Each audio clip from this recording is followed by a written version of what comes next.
Hey, what is up everyone? Welcome back to our YouTube channel. So for today's video, I'm going to teach you how you can easily add receipts on Xero. So we're currently here at go.xero.com, and from here, just make sure that you're logged into your account.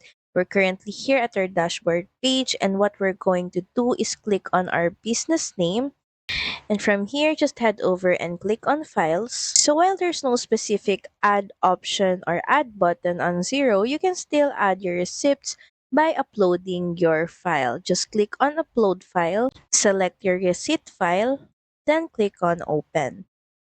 And just by that, our sample receipt is now added on our Xero account.